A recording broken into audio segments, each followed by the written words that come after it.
Bonsoir, j'espère que vous allez bien. Bienvenue sur notre nouvelle émission qui n'est d'autre que le canapé de la tech. Et aujourd'hui, on reçoit une personne fort ancrée dans la technologie, dans tout ce qui est informatique, Monsieur Kone Ousmane, qui n'est nul autre que le CEO de l'entreprise Cotech. Comment vous allez, Monsieur Ousmane? Ça va super bien, et chez vous? Ouais, ça va super bien. Alors, aujourd'hui, nous allons parler de gaming, tout ce qui concerne le gaming. Donc, nous avons notre expert, nous n'allons pas tarder à lui donner la parole. Monsieur Ousmane, oui. C'est quoi pour vous le gaming? Le gaming, j'ai envie de dire, c'est une expression communément utilisée par les joueurs, voilà, ceux qui sont adeptes de jeux vidéo. Avant, on parlait plutôt de consoles de jeux, mais aujourd'hui, on parle plus ou moins de PC gamer. C'est cette expression clé en main que les gens ont pour habitude d'utiliser avec les PC gamers en mode portatif ou en mode bureautique. Ok, en mode portatif ou bureautique. Ouais. Donc ça veut dire que on peut être un gamer et jouer sur son PC portable et aussi sur son bureau à la Oui, maison. évidemment, c'est clair. Parce qu'avant, comme je le disais tout à l'heure, les gens il fallait avoir une console avec un écran. Mais aujourd'hui, la même machine qui te permet de travailler, aujourd'hui, peut te permettre aussi de jouer. Avec les performances de certaines machines. D'accord. Ces machines-là vraiment sont clarifiées PC gamer. PC gamer. Donc ça veut dire qu'il y a une réelle différence entre un PC gamer et un PC lambda comme type Office. Oui, c'est clair, parce que les PC gamers sont aujourd'hui notifiés par des puces graphiques, par des GPU bien évidemment. Donc elles ont vraiment une performance plus poussée. Voilà, elles ont des rendus en termes de graphisme d'image plus avancés. C'est pourquoi elles se démarquent très bien des PC classiques. On sent que M. Ousmane est vraiment dans son élément de gaming. Alors, c'est quoi la différence en termes de gaming? Parce que si moi j'arrive à jouer avec mon PC, je vais pas aller me casser la tête, par exemple, aller prendre un autre ordinateur bureau, jouer. C'est quoi? Je pense qu'il y a une réelle différence, n'est-ce pas? Ouais, c'est la différence entre un PC gamer portatif et un PC gamer fixe. Déjà, on parle de mobilité. Avec un PC gamer portatif, flexibilité, tu peux être dans un environnement, sortir de la maison, aller au job, entre midi et deux, aller voir des amis. Avec le PC gamer, ça passe crème. Tu peux aller où tu veux avec. Avec le PC fixe, tu dois forcément attendre, quitter le boulot et venir jouer à la maison. Donc, si ça tient qu'à moi, je préfère acheter un PC portatif et puis jouer mon jeu. Quel est l'intérêt d'aller payer un gamer pour bureau? Ouais, il y a une différence majeure qui est là, c'est que les PC portatifs, on peut avoir deux PC, un PC portatif et un PC bureautique. Mais lorsqu'on regarde la fiche technique, l'information est claire. On se dit que c'est la même performance. Mais en réalité, elles n'ont vraiment pas la même performance. Ah bon? Parce qu'un PC est portatif avec un GPU et de même pour un PC bureautique avec le même GPU, n'ont pas les mêmes rendus. D'accord. Bon, c'est un peu abstrait pour moi. C'est vrai qu'on dit qu'ils ont les mêmes fiches techniques, qu'ils ont en tout cas vraiment tous les mêmes performances et être différents quand même. Okay, moi, c'est un peu abstrait pour moi. C'est clair. Je te prends un cas par très clair. Déjà, un PC gamer peut avoir un chargeur de 180 watts ou un chargeur de 200 watts ou un chargeur de 220 watts. Mais quand je te prends une tour, les tours démarrent déjà avec 550 watts pour une config vraiment d'entrée de gamme quoi. Une config milieu de gamme, on part de 700 watts à 850 watts. Une config haut de gamme, on part jusqu'à 1000 watts, 1200 watts, 1300 watts. Donc, le bloc d'alimentation qui doit desservir tous les composants, si on part avec une tour qui a 1300 watts, tu vois déjà l'énergie qu'elle doit recevoir et dispatcher à tous les autres composants. Ok, donc si je comprends le GPU par exemple, de manière bureautique, le GPU peut recevoir 300 watts. D'accord. Mais si on part sur du portatif, le chargeur même qui fait déjà 200 watts, peut-être le GPU va recevoir peut-être 50 watts. Donc, si toi, on doit te donner du carburant pour que tu puisses courir à une certaine vitesse, plus il y a du carburant, plus tu iras. Désolé. Donc ça veut dire que même avec mon PC, si je le laisse sur le secteur, la performance peut augmenter. C'est ce que ça veut dire? Non, le PC non. Le PC, déjà il y a le transformateur du courant qui est là. Oh, ok. Lui, il doit desservir l'électricité et après chaque composant pourra puiser en fonction de sa capacité de rendement et pourra puiser la puissance. Ouais, donc départ c'est mort. Ouais. D'accord, il n'y a pas de problème. Donc au-delà de toutes ces informations que vous avez données, est-ce que ce type de PC est destiné qu'aux gamers? C'est-à-dire que est-ce qu'une autre personne, une autre tierce personne ne peut pas utiliser un PC gamer pour faire peut-être son saisie, sa chose, ou un truc de Word, ou je sais pas. Ouais, je dirais tout de suite que c'est vrai, les PC gamers, par abus de langage, on s'est dit c'est pour jouer, mais c'est parce que c'est performant qu'on prend pour jouer. Voilà, donc aujourd'hui, plusieurs personnes ont embarqué le navire, des créateurs de contenu, des personnes qui sont dans le multimédia, ceux qui font aussi de l'aviation, des rendus 3D, et puis bon, ceux qui font aussi la réalité virtuelle et tout ça. D'accord.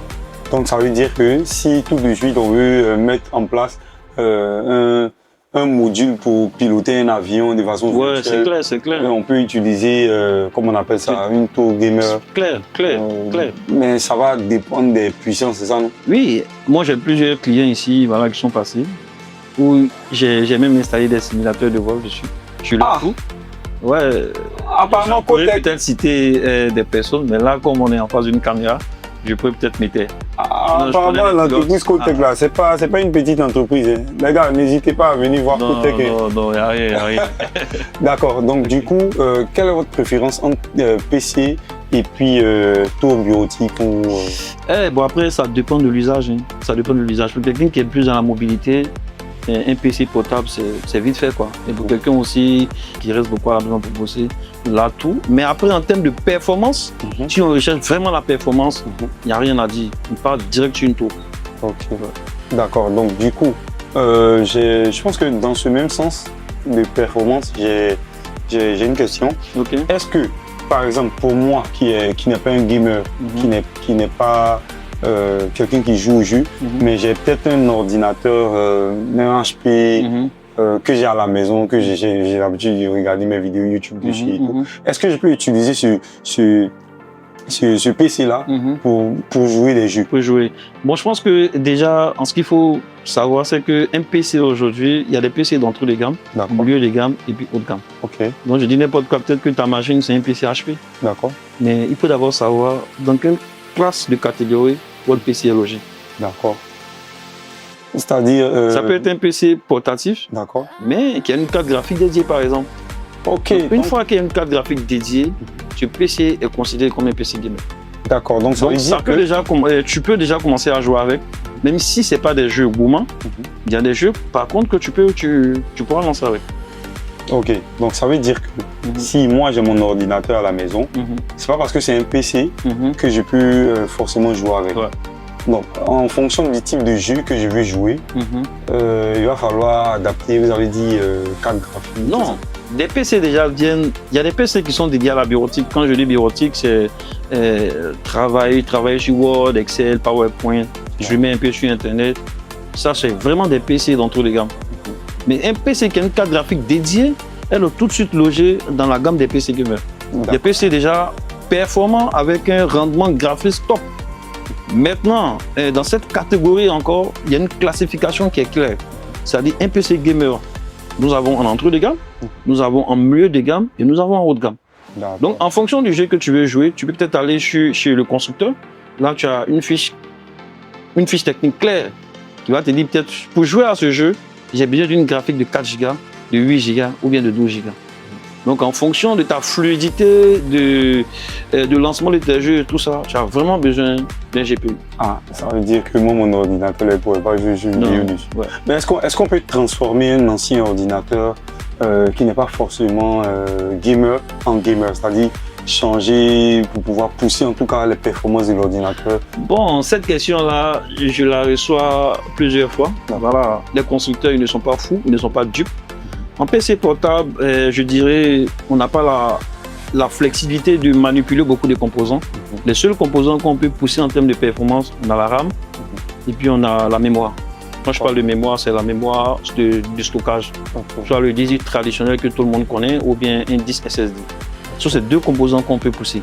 Mais par contre, avec une tour, la tour, c'est vraiment pour moi le top, quoi. Avec une tour, tu as la possibilité de manipuler tous les composants de A à Z. Même en passant par le bloc d'alimentation, la carte mère, le processeur, la RAM, tout de A à Z. Même si c'était une tour de base bureautique. Là, il y a un point à souligner là. Un constructeur peut concevoir une tour bureautique, mais peut surfer sur Internet vu que les gens sont malins, ils vont essayer de pousser un peu la performance de cette machine pour avoir une machine top. Pourtant, le même constructeur a ces machines-là, mais qui sont dédiées aux gamers ou aux graphistes ou ceux qui font des rendus. Donc, tu vois, elle essaie de brider les performances de sorte à ce qu'on ne puisse pas moduler certains composants. Okay. Et ça, ce cas de figure, on les voit avec HP. Acer aussi, il le fait très bien. Par exemple, le bloc d'alimentation, ils essaient au lieu d'aller avec 24 pins à la 4 mètres, ils vont avec 2 fois 8 pins à la 4 mètres. Là, une fois que le bloc d'alimentation est abîmé, on ne peut rien faire. Parce que pour avoir de la puissance, monter en performance, une fois qu'on change un ou deux composants, on doit pouvoir changer le bloc d'alimentation. Vu que c'est le bloc d'alimentation qui va desservir tous les autres composants.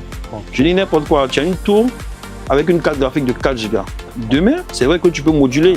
Tu peux retirer la carte graphique de 4 Go et mettre une carte graphique de 12 Go. Mais la carte graphique de 4 Go, qui était low profile, avec une faible consommation en termes d'électricité, je dirais peut-être 100 watts.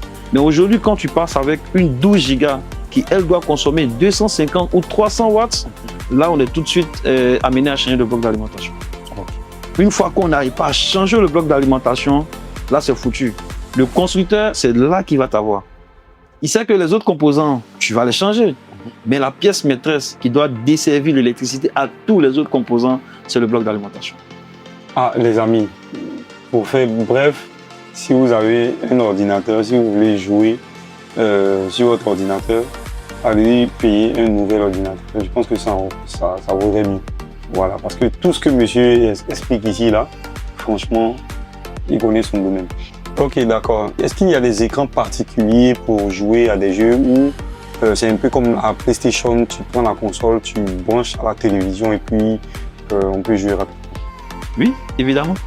Évidemment, il y a une grosse différence. Aujourd'hui, la plupart des personnes, avant, quand on avait une console de jeu, on pouvait brancher tout de suite à la télé. Mais aujourd'hui, même avec la PlayStation 5, mon cher, télé là, face à face. Tu es obligé d'aller prendre un écran gamer pour ça. Parce que la fiche technique même de la PlayStation 5 nous demande un écran de minimum 120 images par seconde. C'est-à-dire un écran qui est capable de recevoir 120 images par seconde. Bon, la plupart de nos télévisions qu'on a, c'est 60 images par seconde. Donc tu auras une cassure en termes de rendement d'image. Donc aujourd'hui, il y a des écrans types qui sont dédiés à cela, qu'on appelle les écrans gamers, qui sont reconnus par le temps de latence, par le taux de rafraîchissement, par le type de dalle.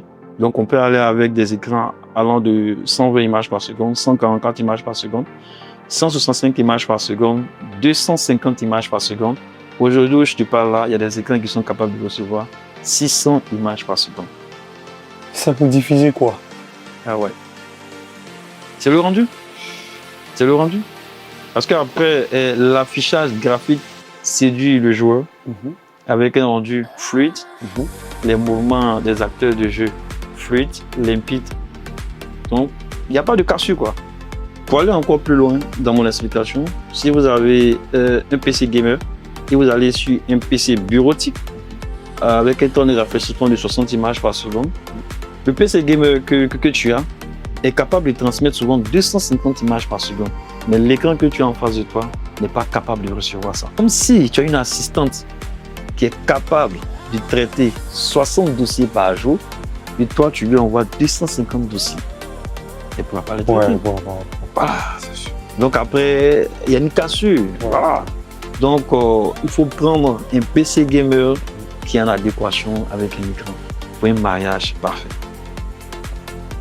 D'accord, il n'y a pas de problème. Et donc du coup, si par exemple moi je veux acheter un PC gamer, c'est quoi la procédure à suivre? Est-ce que je dois le faire, c'est-à-dire, est-ce qu'on les vend déjà fait ou je sais pas, est-ce qu'il y a une manière de Bon, là, la question que j'ai envie de te poser tout de suite, un PC gamer portatif ou une tour? Bon, pour les deux cas. Parce que moi, tout à l'heure, je me lève, je dis que je veux payer un ordinateur pour jouer au jeu. Soit un PC ou soit une tour. Bon, déjà, on va prendre cas par cas. On va aller avec le cas où c'est un PC portable. Donc, déjà, la question que je vais te poser, c'est de savoir, est-ce que tu veux juste jouer avec cette machine? Oui, juste jouer. Parce que les gens l'utilisent à bon escient. D'autres utilisent pour bosser et puis de temps à autre, jouer un peu. Bon, pour jouer. Pour jouer. Ok. Donc d'abord, c'est de voir les jeux que tu veux jouer. En fonction de la fiche technique des jeux, ils vont te dire par exemple, pour jouer à ce jeu, tu as besoin de 16 Go de mémoire RAM, tu as besoin de 6 Go de carte graphique. Donc en fonction de cette fiche technique, tu pourras plus ou moins être orienté sur le type de machine qu'il te faut. Et concernant la tour? La tour, c'est le même son de cloche. Hein. C'est le même son de cloche. Voilà, donc tu pourras éventuellement voir la fiche technique des jeux que tu veux jouer. Mais avec la tour, tu seras obligé de prendre un écran gamer qui sera en adéquation avec la tour. Okay. Un écran gamer qui sera capable de recevoir le nombre d'images par seconde que tu lui transmets. Si aujourd'hui, moi, par exemple, je veux me procurer une tour gamer pour jouer, est-ce que je dois acheter ailleurs ou on peut l'avoir ici directement? Bon, je pense qu'aujourd'hui, Ecotech est très bien positionné. D'accord. Aujourd'hui, voilà, on a notre savoir-faire depuis des années quand même. Donc aujourd'hui, c'est plus nécessaire de commander. Nous, on a bien, on fait ça très bien déjà. Voilà, donc on pourra vous monter une tour de A à Z en fonction de tous les composants que vous désirez. Déjà, on démarre avec le processeur. Ensemble, on aura une petite séance de travail. On nous dirait en fonction du type de rendu que vous recherchez. Je vais prendre un cas palpable simple.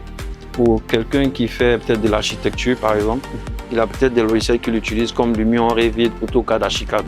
Donc Lumion, par exemple, Lumion nous dit déjà par rapport au rendu que tu veux, le processeur minimal qui peut faire tourner Lumion, qui peut bien faire tourner Lumion, la capacité de mémoire RAM qu'elle en a besoin, le 10 et aussi la carte graphique qu'il lui faut pour bien faire ses rendus.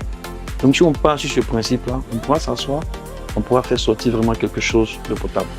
Ok, d'accord. Avec toutes ces informations, combien est-ce que peut coûter un PC gamer? Une tour, soit Bon, déjà, il faut dire, les PC gamers, ce sont des machines de prestige. C'est pas vraiment fait pour le grand public. C'est fait pour une poignée de personnes. Voilà, donc, on est au-dessus des 500 000 déjà.